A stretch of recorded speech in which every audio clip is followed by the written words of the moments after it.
శ్రీ గురుభ్యో ఋషిభ్యో మహేభ్యో దేవేభ్యో నమ. మరికొన్ని రోజుల్లో హయగ్రీవ జయంతి రాబోతుంది. అనగా ఈ వచ్చే శ్రావణ పౌర్ణమి రోజే హయగ్రీవ జయంతి.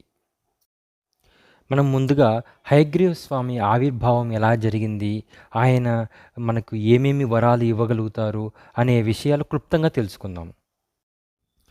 యుగ యుగాలలో లోకపాలనకై, ధర్మ సంస్థాపనకై విష్ణుమూర్తి అనేక అవతారాలు దాల్చారు. అలాంటి అనేక అవతారాల్లో దశావతారాలు ప్రసిద్ధి. మనకందరికీ తెలిసిన విధంగా వాటిలో ముఖ్యమైనవి నరసింహస్వామి, రాముడు, కృష్ణుడు, వెంకటేశ్వర స్వామి మరియు ఎన్నెన్నో అవతారాలు ఉన్నాయి. అయితే తన భక్తుల కోసం విష్ణుమూర్తి దాల్చిన అవతారాల్లో ఒకానొక అవతారం హయగ్రీవ అవతారం. ఈ హయగ్రీవ అవతారం మన దశావతారాలలో లేదు, కానీ ఇది ఒక చాలా ప్రశస్తమైన అవతారం. పూర్వం హయగ్రీవుడు అనే రాక్షసుడు ఉండేవారు. గుర్రం తల కలిగిన హయగ్రీవుడు బ్రహ్మదేవుడి గురించి చాలా కఠోర తపస్సు చేస్తారు. తన ఆకారంతో ఉన్నవారి చేతిలో మాత్రమే తనకి మరణం సంభవించేలా వరాన్ని పొందుతారు. వరగర్వంతో హయగ్రీవుడు సాధు సత్పురుషులను హింసించి సాగుతారు. దీంతో దేవతలంతా ఆది దంపతులను శరణు వేడారు. యోగనిద్రలో ఉన్న విష్ణువును మేల్కొలిపితే ఆయనే హయగ్రీవుణ్ణి సంహరిస్తారని పార్వతీదేవి వారితో చెప్పింది. శ్రీ మహావిష్ణువు తన విల్లు చివరి భాగాన్ని గడ్డం కింద పెట్టుకొని నిద్రిస్తున్నారు.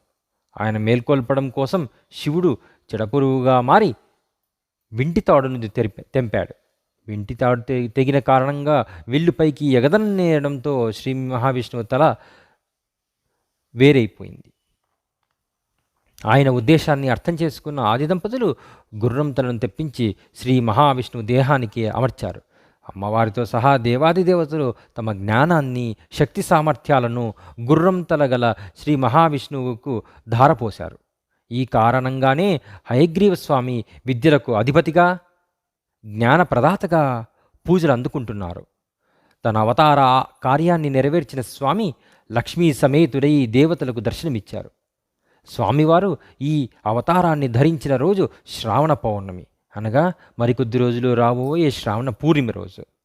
ఈ రోజున లక్ష్మీ సమేత హయగ్రీవ స్వామిని పూజించడం వలన విద్య, విజ్ఞానం లభిస్తాయని పురాణాలు చెబుతున్నాయి.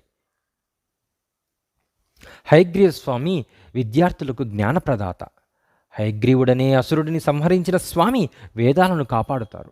అసుర సంహారం అనంతరం స్వామివారిని లక్ష్మీదేవి శాంతింపజేస్తుంది. నారాయణుడు హయగ్రీవుడిగా అవతరించిన ఈ రోజున ఎవరైతే లక్ష్మీ సమేతుడైన హయగ్రీవుణ్ణి ఆరాధిస్తారో వాళ్ళకి జ్ఞానసిద్ధి కలిగి విద్యయందు రాణిస్తారని, విజయంతో పాటుగా సంపదలను పొందుతారని సాక్షాత్తుగా జగజ్జనని అయిన పార్వతీదేవి తల్లి మన అందరికీ వరం ఇచ్చారు. ఈ నైమిత్తిక తిథియందు ఎవరైతే హయగ్రీవ స్వామి మంత్రము మరియు హయగ్రీవ సంపదా స్తోత్రాన్ని ఎవరైతే చదువుతారో, పఠిస్తారో వారికి విద్య, బుద్ధులు, జ్ఞానము మరియు మంచి సంపదలు కలుగును. మీ పిల్లలు మంచిగా చదివి పెద్ద పెద్ద ఉద్యోగాలలో నియమితులవుతారు. ఇప్పుడు హయగ్రీవ స్వామి మంత్రాన్ని తెలుసుకుందాం. జ్ఞానానందమయం దేవం నిర్మలస్ఫటికాకృతిం ఆధారం సర్వవిద్యానాం హయగ్రీవముపాస్మహే.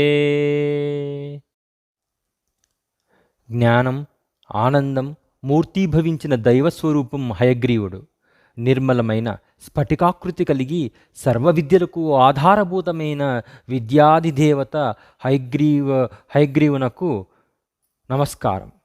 హయగ్రీవుని పూజించిన భక్తులకు విద్యనే కాదు, అన్యాయం జరిగిన వారికి కూడా న్యాయం లభిస్తుంది. ఇలా ప్రతి సమస్యను పరిష్కరించి హయగ్రీవ స్వామి మానవులందరినీ చల్లగా చూస్తారు.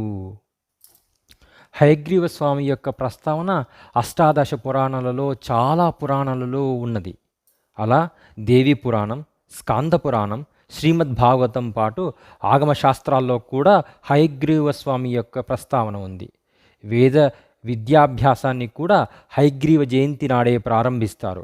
హయగ్రీవ జయంతి రోజున స్వామివారిని షోడశోపచారాలతో, అష్టోత్తరాలతో పూజించాలి. హయగ్రీవునికి యాలకులు ప్రీతికరమైనవి. యాలకుల మాలను ధరింపజేసి శనగలు, గుగ్గులను తయారు చేసి నివేదించాలి. తెల్ల పూలతో పూజించాలి. శ్రావణ పౌర్ణమి నాడు హయగ్రీవ పూజ చేయడం సర్వదా శ్రేష్టదాయకం. ఈరోజు ఉప్పు లేని ఆహారాన్ని మాత్రమే స్వీకరించాలి సుమా.